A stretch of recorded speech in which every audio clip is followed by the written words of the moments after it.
Buonasera e benvenuti all'appuntamento con l'informazione di prealpina.it. Oggi giovedì 16 maggio.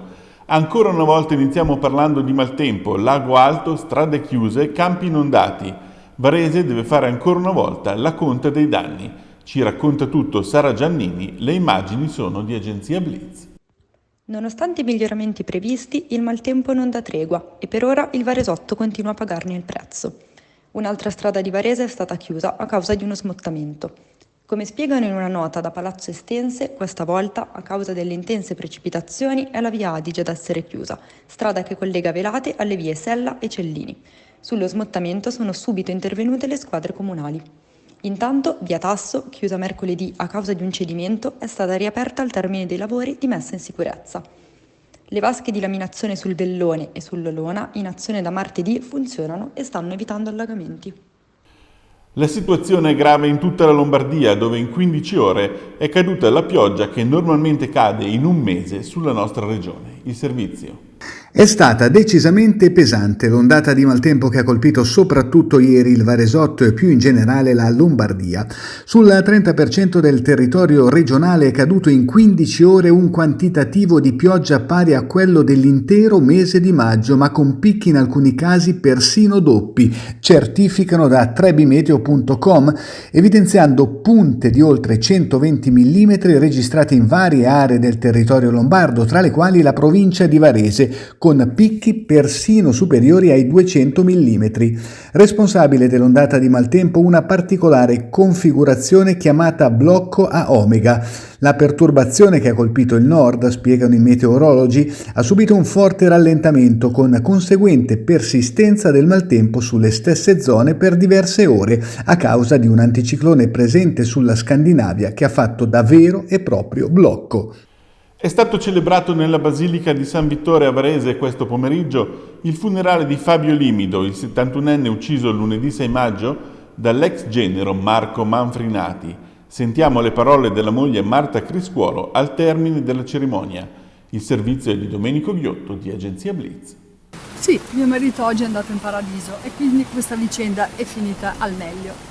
Perché hai scelto proprio questa chiesa, questa cattedrale? Perché qui mia figlia si è sposata, questa vicenda è cominciata qua ed è finita con l'assunzione in cielo di mio marito. Tu hai detto che hai scelto questa chiesa per lanciare un messaggio. Quale messaggio? Che il male non prevarrà mai sul bene. Lavinia oggi non è qui. Ti ha dato un messaggio Sì. da dare a tuo marito, a suo papà? Sì, mi ha dato un messaggio d'amore e di gratitudine. Una signora che è venuta qui mi ha detto che Fabio è un eroe perché ha dato la sua vita per sua figlia. Per sua figlia e per me, perché aspettava anche me. Non mi ha trovato perché ero via. Per me, per mia figlia e per Aiace. Durante l'omelia si è fatto un riferimento alla giustizia. Non mi riguarda, non mi interessa. Cosa vuoi oggi? Riposarmi un po'. Un ricordo di Fabio, poi ti lasciamo andare? Sono cose solo personali. Elezioni europee e oggi Letizia Moratti è stata ospite in Prealpina. L'ha intervistata Angelo Perna. Una volta eletta, quale potrebbe essere, a fine mandato, un traguardo che la renderebbe soddisfatta? Per me sarà importante rendere l'Europa di nuovo protagonista sullo scacchiere globale, quindi un'Europa capace di difendere i propri confini e quindi rendere le nostre città e i nostri territori più sicuri. Un'Europa che sarà capace di crescere e quindi di creare più lavoro, più benessere per i nostri cittadini, un'Europa capace di coniugare la sostenibilità ambientale con quella economica e sociale, un'Europa che mantenga i valori del nostro welfare, che sono comunque valori importanti da poter mantenere per il benessere di tutti. Grazie. Ieri sera il premio Lumen Claro è stato assegnato al manager varesino di Louis Vuitton Antonio Belloni. Il servizio con le immagini di agenzia Blitz. Il 34esimo premio Lumen Claro è stato assegnato ieri ad Antonio Belloni, manager di livello mondiale, prima con Procter & Gamble e poi col gruppo Louis Vuitton. E così si arricchisce di un altro nome di prestigio l'Albo d'Oro, del riconoscimento che dal 1989, su idea di Attilio Mentasti, il Lions Club Varese Prealpi assegna a una personalità varesina che ha dato lustro al territorio, distinguendosi nel campo delle professioni, delle arti e dell'economia. Durante la cerimonia organizzata al Salone Stense di Varese, condotta da Alberto Ciatti, presidente del Lions Club Varese Prealpi, alla presenza del sindaco Davide Galimberti si è raccontato come Belloni, nei suoi 23 anni di permanenza nella holding francese, sia arrivato ad essere il braccio destro del presidente Bernard Arnault, gestendo marchi della moda del livello di Dior, Fendi, Loro Piana, del comparto vinicolo e dello champagne, dei profumi e dei cosmetici e della grande distribuzione. Per me, ha detto Belloni, la base sono stati i valori forgiati nel Varesotto tra la famiglia, gli scout e gli sport di squadra. Daniele Bossari è stato ospite del BA Book a Busto Arsizio. Lo ha intervistato per noi Laura De Fendi. Dall'epoca dall'era del cinghiale bianco all'era dei cristalli, questo connubio con Battiato continua. Che forte, guarda, raccontare... Battiato mi ha iniziato alla pratica della meditazione, cioè lui che mi ha insegnato le tecniche concrete, proprio come sedersi, come respirare, eccetera. Quindi da allora ho coltivato quotidianamente la pratica e devo dire che adesso sto esplorando stati di coscienza che sono molto interessanti, quindi mi ritrovo, mi fa bene e credo che faccia bene a chiunque, insomma, se medita, se chi sta guardando medita sa a cosa mi riferisco. Un'ultima battuta, com'è stato il pubblico del BA Book? Mi hanno detto delle cose carinissime, mi hanno trasmesso veramente tanto affetto e in alcuni casi mi sono addirittura commosso.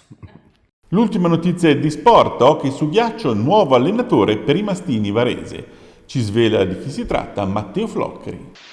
Sarà lo sloveno Gaber Glavic il prossimo allenatore dei mastini. Glavic, 46 anni, nato e cresciuto a Jesenice, città della Slovenia, nella quale ha di fatto legato tutta la sua vincente carriera, una carriera che lo ha portato prima da giocatore a vincere diversi titoli sloveni e poi anche da allenatore sul pancone della formazione rossonera, con la quale nel 2022-2023 ha vinto l'Alps Hockey League, battendo in finale il Cortina per 4-2 al termine di una grande stagione, di un grande percorso che ha visto di fatto lo Jesenice sempre in vetta tutto l'anno al campionato. Sarà dunque lui il successore di Niklas Sarnecki sulla panchina giallonera, con quella che è ufficialmente la prima mossa verso il torneo 2024-2025 dei mastini. Adesso inizieranno ad arrivare anche le conferme dei giocatori e i volti nuovi portati dal mercato, quindi si potrà davvero pensare al futuro giallonero.